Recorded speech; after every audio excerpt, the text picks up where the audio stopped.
اور ان کے لیے چوتھائی ہے تمہارے ترکے کا اگر تمہارے اولاد نہیں ہے.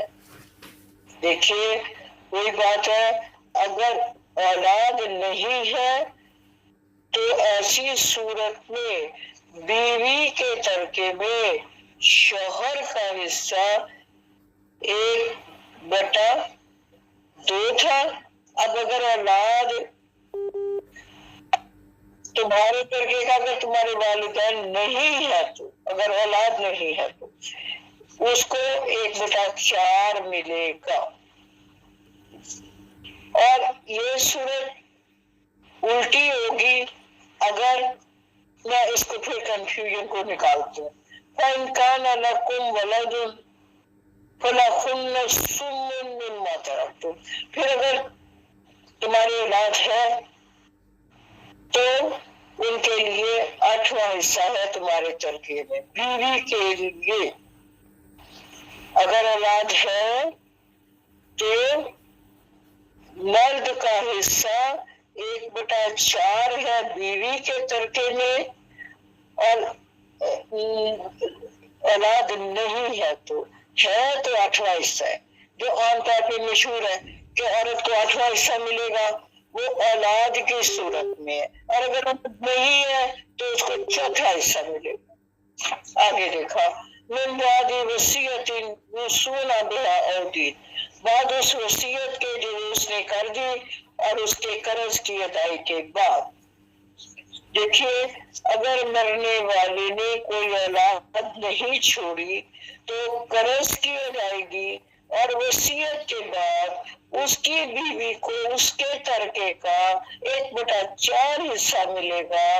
اور اگر اس نے کوئی اولاد چھوڑی ہے تو اس صورت میں قرض ادا کرنے اور وصیت کے بعد بیوی کو 8واں حصہ ملے گا. اگر ایک سے زیادہ بیویاں ہیں تو یعنی 2 ہے 4 ہے تو یہ حصہ ان 4 یا 2 یا 3 بیویوں میں تقسیم ہو جائے گا. وَإِنْ كَانَ رَجُلٌ، اور اگر کوئی ایک شخص ایسا ہے یورثو جس کی وراثت تقسیم ہو رہی ہے، کلالتن اس کی کلالہ ہے، اب مراتن یا ایسی عورت ہے، یعنی کوئی ایسا مرد یا کوئی عورت کلالہ ہے. کلالہ سے مراد کیا ہوتی ہے؟ کلالہ سے مراد ہے وہ عورت یا مرد جس کے نہ تو والدین زندہ ہے اور نہ ہی اس کی کوئی اولاد ہے. دونوں صورتوں میں. وَلَهُ أَخٌ أَوْ أُخْتٌ فَلِكُلِّ وَاحِدٍ مِّنْهُمَا السُّدُسُ، اور اگر اس کا ایک بھائی ہے اور ایک بہن ہے تو سدس 6واں حصہ اس کو ملے گا ان کے ترکے میں سے. فَإِنْ كَانُوا أَكْثَرَ، اور اگر وہ اس سے زیادہ ہے ذَلِكَ شُرَكَاء فِي الثُّلُثِ، تو وہ سب 1/3 میں شریک ہوں گے. اب یہاں پہ بات جو ہے وہ سمجھنے والی ہے.